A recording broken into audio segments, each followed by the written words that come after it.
Rav Nitzim again, and Rav Shalom says, we were speaking last time about Yehoshua ben Nun. He was the most dedicated person to the Torah. So Yehoshua, later in life, led the Jewish people to the land of Canaan, and it began the battle for the land of Israel. So the day of battle ended, it was late at night, and the Pasuk says, Yehoshua raised his eyes, and he saw a man standing in front of him with a sword. And he went toward him, he says, "You with us, or you with our enemies?" He says, "No, I am the commander of Hashem's hosts. Now I have come." So he's an angel. He's saying he's sent from Shamayim. And he came with a sword. Why did he come with a sword? What does he want from Yehoshua? Why did he come to Yehoshua? The Gemara says to rebuke him. To rebuke him for what? Rebuke him for neglecting Torah study.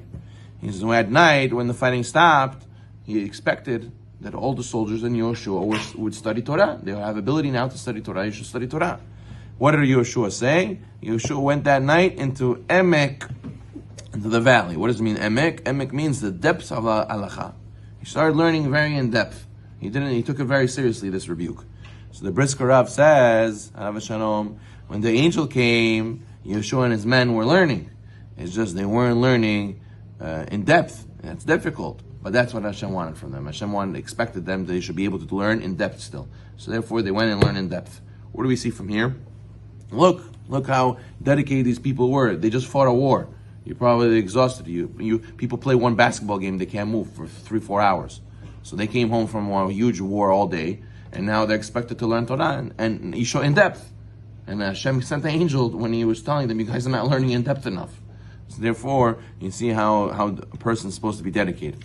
Yehoshua passed away, and they had the next Torah scholar, who was Otniel ben Kenaz. Okay, he was in Sefer Shoftim. He was leading the Jewish people. Under his leadership, they had 40 years of peace, of shalom. The Gemara says that during the mourning of Moshe Rabbeinu, when everyone was mourning for his death, 1,700 halachot were forgotten. They forgot the source and the halacha of 1,700 halachot because Moses was there to teach it to them. Once he passed away, they all forgot it. They don't remember anymore. They needed Moses, who came and retrieved them through his analysis. Otniel ben Kenaz. Otniel was so smart, he was able to deduce all those halachot through his own analysis. How did he do this? It's because the zechut of this that he davened, this that he prayed. In the Re'ayamim it says that Otniel, Yavetz, he called out to Hashem saying, what was his prayer? If you bless me, Hashem, and expand my borders, your hand is with me, and you give me friendship, then what? What does this mean? If you bless me means with Torah. If you expand my border with students, your hand is with me, so I should not forget my learning, and you bring me friendship by bringing many friends in Torah, and I will not be saddened by the Yetzer Hara. So you see that everything he prayed for, he prayed that he should learn. How many times you go to shiur and you say, you know what, I didn't really understand. You come home, your wife says, no, what did Rabbi say? I don't know, something about Chol Moed, I don't know, something about working, I don't know, Mishnah, Gemara. I remember a story, it was a nice story, he said. I don't know what the halachot were exactly, something, I remember, I don't know, mishmash. So a guy says, well, what's the point of going to shiur? I don't remember anything. What's the point of going to the shiur? I don't understand anything. So pray for it. Pray. Look how much he prayed. Otniel ben Kenaz prayed for it, and only then he was able to remember those 1,700 halachot that Moshe Rabbeinu was supposed to teach them, and he remembered them, and he analyzed, and he was able to deduce them. So he had to pray. So therefore, if we don't have to study for our ability to be able to we could dedicate to Torah, but we also need to pray. That's also part of dedication. Part of Ishtalut is also praying. That you should be able to be successful in Torah. Otniel hints to his name means God answer him. Ana, Otniel, Analo. And Yavetz is Etzah. He advised and he spread the Torah. So you see how important it is to be dedicated and to pray. One of Otniel's students was a very interesting person. He was a convert who used to be a priest for the Goyim, for the idols. What was his name? His name was Yitro. One of Otniel's students was Yitro. Already before Moshe Rabbeinu ran away from Paro, Moshe became his son-in-law, Yitro was searching for the truth. He was giving up his position as the head priest of Midian in order to go and find the truth. When the Jews came out of Egypt, what happened? He joined them, and then he returned to Midian to spread the Torah in his Midian. He left Moses and he went back to Midian. By the time the Jews, Israel, now many years later, after Moshe and Yoshua, and Jews already moved to the land of Israel, where was Yitro? Yitro was a very old man. He could have retired. He could have, take his pension. He could have been, living the Miami retired life. But what did he do? No. He gathered his children, grandchildren, all his kids, and they moved to Israel. They kept them. Excuse me to cut you. I don't know where he's buried. That's a very good question. I'm not sure. We should look into it. So he went with all his children and grandchildren, moved to Israel. They kept the mitzvah there. They're all yeshiva students. The Midrash says that the Jews gave Yitro a lot of honor. They said, you gave up your mansion in Midian to go live and join us. You deserve to live in the most beautiful city in the land of Israel. Well, they gave him to Yericho. He went to go to Yericho. It's the city of date palms, right? Los Angeles. He went to go and live in a nice city of date palms, Yericho.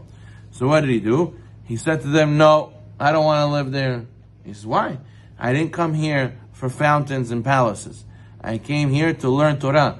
Ah, you want Torah? So they sent him to where? You got to go live in the desert, Judean desert. Who lives there?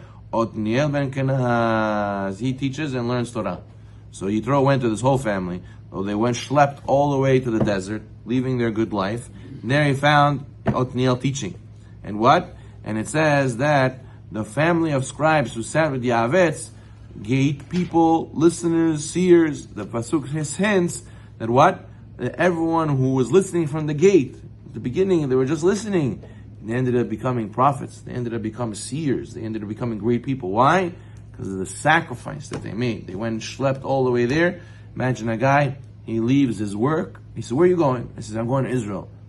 What are you going to do there? 1 year, I'm going to Aish. I'm going to Aish. I'm going to study Torah. Are you kidding me? You're an older man already. No, it's okay. Why? Torah I need to study. It doesn't matter. Regardless, I want to work on myself. I have, Baruch Hashem, ability to take off.